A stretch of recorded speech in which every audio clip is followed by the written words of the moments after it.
2026 के लिए भारतीय टीम की घोषणा कर दी है, जिसमें कुछ चौंकाने वाले फैसले लिए गए हैं। इस चयन प्रक्रिया में सबसे बड़ी खबर ऋषभ पंत का टीम से बाहर होना और युवा विकेटकीपर बल्लेबाज ईशान किशन की शानदार वापसी है। चयनकर्ताओं के इस निर्णय ने क्रिकेट जगत में एक नई बहस छेड़ दी है, क्योंकि पंत को लंबे समय से सफेद गेंद के क्रिकेट में भारत की पहली पसंद माना जाता रहा है। ऋषभ पंत के बाहर होने का मुख्य कारण ऋषभ पंत का टी20 विश्व कप 2026 की टीम से बाहर होना प्रशंसकों के लिए एक बड़ा झटका है। पंत ने कार दुर्घटना के बाद क्रिकेट के मैदान पर जो वापसी की थी वो प्रेरणादायक थी, लेकिन हाल के दिनों में टी20 प्रारूप में उनका प्रदर्शन उम्मीद के मुताबिक नहीं रहा है। चयनकर्ताओं और टीम प्रबंधन का मानना है कि टी20 क्रिकेट में अब ऐसे खिलाड़ियों की जरूरत है जो पहली ही गेंद से आक्रामक रुख अपना सकें। पंत की बल्लेबाजी में हाल के कुछ मैचों में निरंतरता की कमी देखी गई थी और स्ट्राइक रेट को लेकर भी सवाल उठ रहे थे। साथ ही सैयद मुश्ताक अली ट्रॉफी और विजय हजारे ट्रॉफी में पंत का प्रदर्शन मिला जुला रहा है। दिल्ली की कप्तानी करते हुए उन्होंने कुछ अच्छी पारियां तो खेलीं, लेकिन वह उस विनाशकारी लय में नजर नहीं आए जिसके लिए वे जाने जाते हैं। दक्षिण अफ्रीका और हालिया घरेलू सीरीज में संजू सैमसन और जितेश शर्मा जैसे खिलाड़ियों को आजमाया गया था, जिससे ये संकेत मिलने लगे थे कि पंत अब चयनकर्ताओं की पहली प्राथमिकता नहीं रहे। ईशान किशन की फिल्मी वापसी। ईशान किशन की कहानी किसी बॉलीवुड फिल्म से कम नहीं है। अनुशासनहीनता और घरेलू क्रिकेट को महत्व न देने के आरोपों के कारण उन्हें बीसीसीआई के केंद्रीय अनुबंध सेंट्रल कॉन्ट्रैक्ट से बाहर कर दिया गया था। लगभग 2 साल तक भारतीय टीम से दूर रहने के बाद ईशान किशन ने हार नहीं मानी।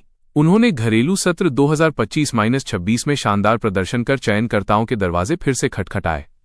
सैयद मुश्ताक अली ट्रॉफी में झारखंड के लिए खेलते हुए ईशान ने न केवल ढेरों रन बनाए, बल्कि टीम को उसका पहला खिताब दिलाने में भी अहम भूमिका निभाई।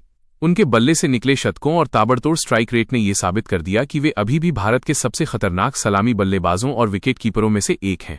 ईशान की सबसे बड़ी ताकत उनकी आक्रामकता और पावर प्ले में तेजी से रन बनाने की क्षमता है, जिसे ध्यान में रखते हुए अजीत अगरकर की अध्यक्षता वाली चयन समिति ने उन्हें 15 सदस्यीय स्क्वाड में शामिल किया है।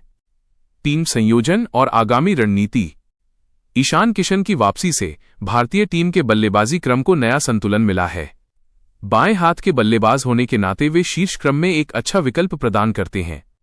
यह माना जा रहा है कि शुभमन गिल के टीम से बाहर होने या कप्तानी के बाद आराम दिए जाने की स्थिति में ईशान किशन यशस्वी जायसवाल के साथ ओपनिंग की जिम्मेदारी संभाल सकते हैं या मध्य क्रम में फ्लोटर के रूप में खेल सकते हैं।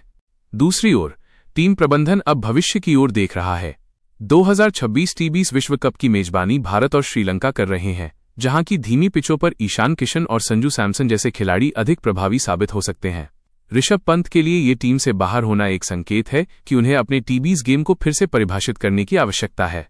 क्या ये पंत के टी20 करियर का अंत है? विशेषज्ञों का मानना है कि ऋषभ पंत को टी20 विश्व कप से बाहर करना उनके करियर का अंत नहीं, बल्कि एक अलार्म कॉल है। पंत अभी भी टेस्ट क्रिकेट में भारत के सबसे महत्वपूर्ण खिलाड़ी हैं, लेकिन सीमित ओवरों के क्रिकेट में कड़ी प्रतिस्पर्धा ने उन्हें अपनी जगह खोने पर मजबूर कर दिया है। ईशान किशन के अलावा संजू सैमसन और केएल राहुल वनडे के लिए के विकल्प भी मौजूद हैं, जिससे प्रतिस्पर्धा और कठिन हो गई है। बीसीसीआई के सूत्रों के अनुसार चयनकर्ता चाहते हैं कि पंत घरेलू क्रिकेट में खेलकर अपनी पुरानी लय हासिल करें। फिलहाल सारा ध्यान ईशान किशन पर है, जो अपने इस दूसरे जीवन का भरपूर फायदा उठाना चाहेंगे। प्रशंसकों को उम्मीद है कि किशन की ये वापसी टीम इंडिया को 2026 का खिताब दिलाने में निर्णायक साबित होगी।